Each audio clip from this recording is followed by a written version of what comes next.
आप लोगों का बहुत बहुत स्वागत है हमारे भाई भाई चैनल में। तो आज का टॉपिक है वर्ण किसे कहते हैं। वर्ण उस मूलध्वनियों को आते हैं जिसे खंड या टुकड़ा नहीं किया जा सकता है। वर्ण का मतलब जानते हो तुम? हाँ, क्या? वर्ण उस मूलध्वनि कहते हैं जिसका खंड या टुकड़ा नहीं किया जा सकता यहाँ पर रटने हो, रुको हम बताते हैं। क है, अगर क को ऐसे ऐसे ऐसे कह दें तो ये कोई अर्थ आ रहा है? नहीं। उसी तरह वर्ण कह रहा है कि हम ऐसे शब्द हैं कि हमको खंड किए जाने पर कोई अर्थ ना निकले, उसी को वर्ण कहते हैं। वर्ण के दो भेद हैं, स्वर्ण वर्ण, व्यंजन वर्ण। स्वर्ण वर्ण किसे कहते हैं? स्वर्ण वर्ण उन वर्णों को कहते हैं जिसके उच्चारण में किसी दूसरे वर्ण की सहायता के बिना होता है। स्वर्ण वर्ण समझते हो? हाँ, कैसे? दीजिए हम समझाते हैं। स्वर वर्ण उन वर्णों को कहते हैं जिसके उच्चारण में किसी दूसरे वर्ण की सहायता के बिना होता है। अ है, अ में कोई आगे शब्द आ रहा है? नहीं। आ में आ रहा है? अ, कौन आ रहा है? अ, अ तो स्वर वर्ण है। छोटा ई में कोई आ रहा है? आ रहा है। वो भी तो स्वर वर्ण है। री री है, री में कोई आगे शब्द आ रहा है? हाँ, ई आ रहा है। वो भी स्वर वर्ण है। वही तो कह रहा है, स्वर वर्ण उन वर्णों को कहता है जिसके उच्चारण में किसी दूसरे वर्ण की सहायता ना ली जाए। यहाँ पे देखिए, स्वर वर्ण कहता है कि हम किसी का सहायता नहीं लेते हैं। स्वर वर्ण के दो भेद होते हैं, मूल स्वर और संयुक्त स्वर। मूल स्वर में क्या क्या आता है? अ, आ, ई, बड़ा ई, उ, बड़ा उ, ए, ओ। और संयुक्त स्वर में ए और ओ। बहुत लोग कहता है वर्ण 52 होता है, 48 होता है, लेकिन सही कौन है? वर्ण 52 होता है, लेकिन हिंदी में वर्ण 48 होता है। इसमें 4 शब्द ऐसे हैं जो हिंदी के नहीं है, इसीलिए हिंदी में वर्ण 48 होता है। अच्छा, सवाल सवाल का अंतर है। हाँ, इसमें सवाल सवाल का अंतर है। मूल स्वर के दो भेद होते हैं, ह्रस्व स्वर, दीर्घ स्वर।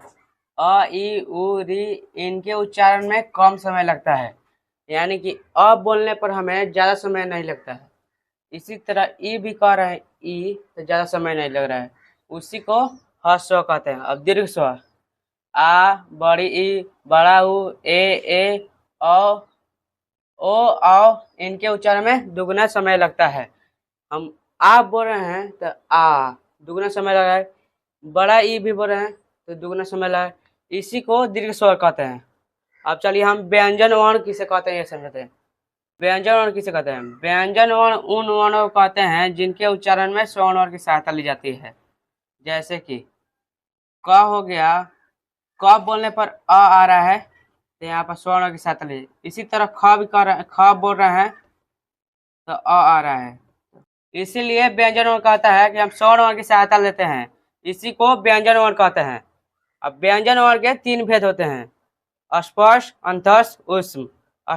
अस्पष्ट में आ जाएगा कवर्ग, चवर्ग, टवर्ग, तवर्ग, पवर्ग। अंतस्थ में आ जाएगा य, र, ल, व। उसमें तलावे स, मूर्धन स, धन स, ह। अब कवर्ग का मतलब समझिए। कवर्ग का मतलब होता है क, ख,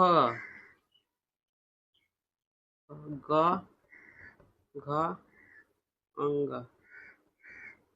इसी तरह चौर, चौर का होगा चशय, टवर का होगा टठर, टवर का होगा तथर, पवर का होगा पफ। कवर कितना होता है? 5 गो। चौवर कितना होता है? 5 गो। टवर कितना होता है? 5 गो। टवर कितना है? 5 गो। पफ का होता है 5 गो। अब हम ये 5 5 करके जोड़ेंगे तो 5 5 का 5, 5 10, 5 या 15, 5 का 20, 5 25, ये हो गया 25 गो। अब अंतस्थ में य, र, ल, व, 1 2 3 4, और अंतस्थ हो गया 4। ऊष्म हो गया 1 2 3 4 4। तो ये 25 4 29, 29 4 33। तो व्यंजनों का संख्या 33 होता है। मिलते हैं अगले वीडियो के लिए। जय हिंद, जय भारत।